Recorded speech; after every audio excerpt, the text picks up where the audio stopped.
ಅನ್ನಭಾಗ್ಯ, ಹೊಟ್ಟೆ ಭಾಗ್ಯ, ಕ್ಷೀರ ಭಾಗ್ಯ ಎಲ್ಲ ಭಾಗ್ಯ ಹೊರಡಿಸಿಬಿಟ್ಟೆ. ನಮ್ಮಲ್ಲಿ ಇದು ಮಂತ್ರಿ ಹೇಳಿದ, ನೀವೆಲ್ಲ ಭಾಗ್ಯ ಕೊಡ್ತಾ ಇದ್ದೀರಿ ಸ್ವಾಮಿ, ಭಂಡಾರದಲ್ಲಿ ಧನ ಇಲ್ಲ ಅಂತ ಹೇಳಿದ್ರು. ಆ ಬಗ್ಗೆ ಯೋಚನೆ ಮಾಡಬೇಡಿ, ಪಕ್ಕದ ರಾಜ್ಯದಿಂದ ಸಾಲ ತಗೊಂಡು ಬನ್ನಿ ಅಂತ ಹೇಳಿದೆ. ಏನ್ ಮಾಡಿ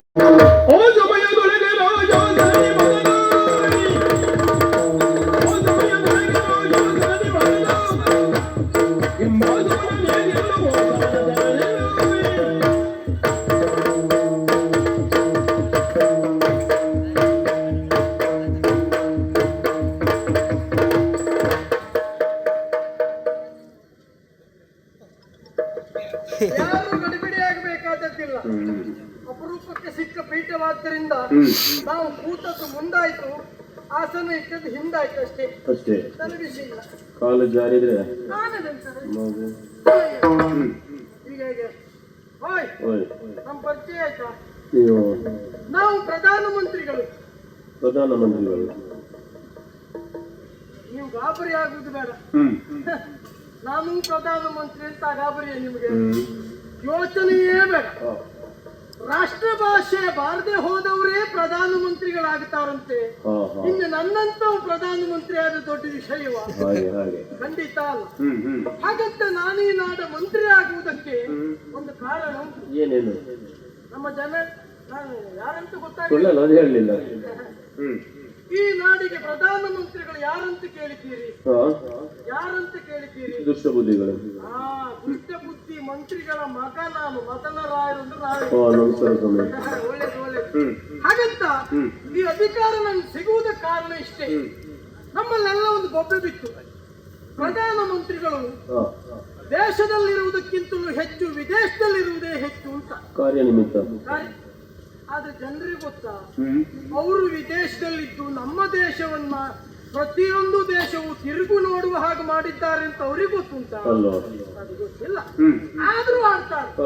ಆಕ್ಷೇಪಕ್ಕೆ ಒಳಗಾಗಬಾರದು ಎನ್ನುವ ಕಾರಣಕ್ಕಾಗಿ ಅವರು ನಮ್ಮ ನಾಡನ್ನ ಬಿಟ್ಟು ಹೋಗುವಾಗ ಈ ಅಧಿಕಾರವನ್ನು ನನಗೆ ಕೊಟ್ಟು ಹೋದರು. ಅಧಿಕಾರ ಸಿಕ್ಕಿದ ಬಳಿಕ ಹಾಗೆ ಇರ್ಲಿಕ್ಕಾಗ್ತದ? ನಾವು ಒಂದು ಪ್ರಚಾರಕ್ಕೆ ಬರಬೇಕು ಅಂತಿದ್ರೆ ಅಪ್ಪನಿಗಿಂತಲೂ ಒಳ್ಳೆ ಮಗ ಅಂತ ಹೇಳ್ಕೊಳ್ಬೇಕು ಎನ್ನುವ ಹಾಗೆ ಯೋಚನೆ ಮಾಡಿ ಏನ್ ಮಾಡ್ಲಿ, ಹೊಸ ಹೊಸ ವಿಶೇಷತೆಗಳನ್ನು ನಾವು ಹೊರಹೊಮ್ಮಿಸಿದ್ರೆ, ಯೋಜನೆಗಳನ್ನು ಕೊಟ್ರೆ ನಮಗೂ ಒಂದು ಬೆಲೆ ಬರುವುದಿಲ್ವಾ? ಏನು ಯೋಜನೆ? ಯೋಚನೆ ಮಾಡಿದೆ. ನಮ್ಮಲ್ಲೆಲ್ಲ ಕೇಳಿದೆ ಏನು ಸಮಸ್ಯೆ ಉಂಟು ಅಂತ. ಸಮಸ್ಯೆ ಏನು? ನಿರುದ್ಯೋಗ ಸಮಸ್ಯೆ ಅಂತ ಹೇಳಿದೆ ಅಲ್ವಾ? ಅದು ಪುತ್ರ ಕೊಡಬೇಕು ಅಂತ ಯೋಚಿಸಿ ನಮ್ಮೂರಲ್ಲಿದ್ದ ಎಲ್ಲಾ ಬಾವಿಯನ್ನು ಮುಚ್ಚಿಸಿ ಅಂತ ಹೇಳಿಬಿಟ್ಟೆ. ಬಾವಿ ಮುಚ್ಚಿಸಿದ್ದ? ನೀರು ನೀರು ಕುಡಿಯುದು ಒಪ್ಪೆ ಹೊಡೆದದ್ದು ಎಷ್ಟು? ಮತ್ತೆ ಅದರಲ್ಲಿಯೂ ಹೆಣ್ಣು ಮಕ್ಕಳು ಹೆಂಗಸರೆಲ್ಲ ಒಡಪನ್ನ ಹಿಡ್ಕೊಂಡು ಪ್ರತಿಭಟನೆ. ಆವಾಗ ಅವ್ರು ಬಂದವರೆಲ್ಲ ಸುಲಭದ ಉತ್ತರ ಕೊಟ್ಟಿದ್ದೆ, ಪಕ್ಕದಲ್ಲೇ ಮತ್ತೊಂದು ಬಾವಿ ತೆಗೀರಿ ಅಂತ ಹೇಳಿದೆ. ಕೆಲವರಿಗೆ ಉತ್ತರ ಕೊಟ್ಟಿದ್ದೆ, ಪಕ್ಕದಲ್ಲೇ ಮತ್ತೊಂದು ಬಾವಿ ತೆಗೀರಿ ಅಂತ ಹೇಳಿದೆ.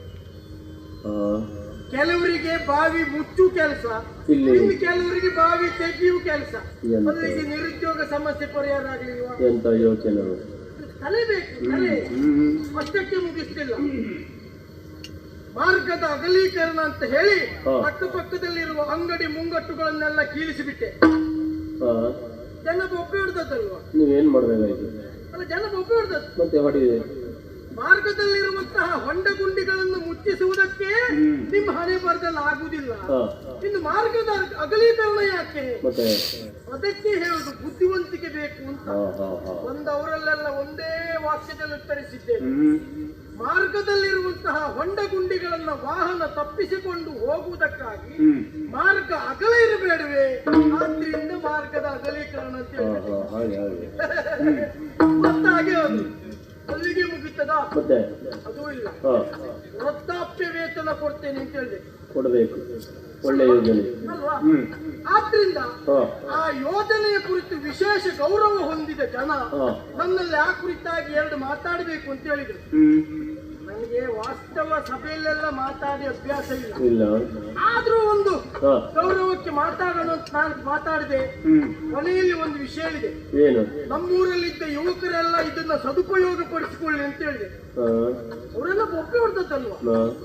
ನೀವು ಕೊಡುವುದು ವೃದ್ಧರಿಗೆ, ನಾವು ಯುವಕರು ಯಾಕೆ ಅದನ್ನ ಸದುಪಯೋಗ ಪಡಿಸಿಕೊಳ್ಳುವುದು? ಹಾಗೊಂದು ಪ್ರಶ್ನೆ ಬರ್ತದೆ ಅಲ್ವಾ? ಹಾಗೂ ಬುದ್ಧಿವಂತಿಕೆ ಉತ್ತರ ಕೊಟ್ಟು ಬಿಟ್ಟು ಏನು?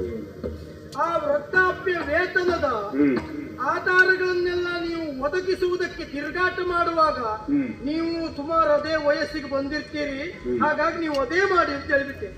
ಹಾಗೆ ಮತ್ತೆ ಹಿಂದಕ್ಕೆ ಬರು, ಅಲ್ಲಿಗೂ ಮುಗಿಸ್ಲಿಲ್ಲ.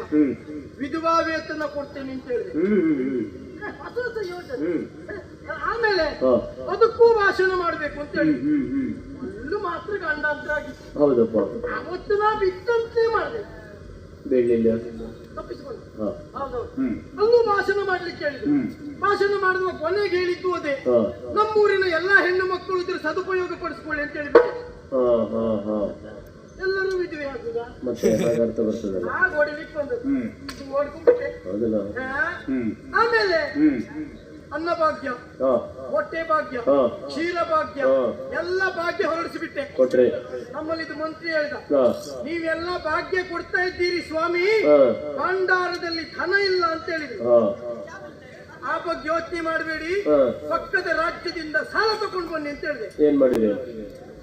ಅವು ಸಾಲ ತಕೊಂಡು ಬರುವಾಗ ಕೇಳಿದ, ಅಲ್ಲ ಈಗ ನಾವು ಸಾಲ ತರಬಹುದು, ಮುಂದೆ ಕತೆ ಏನು ಅಂತ ಹೇಳಿದ. ಅದು ಮುಂದೆ ಬರುವವರು ಯೋಚನೆ ಮಾಡ್ಕೊಳ್ತಾರೆ, ನಮಗೆ ತಲೆ ಬಿಸಿ ಇಲ್ಲ ಅಂತ ಹೇಳ್ಬಿಟ್ಟೆ.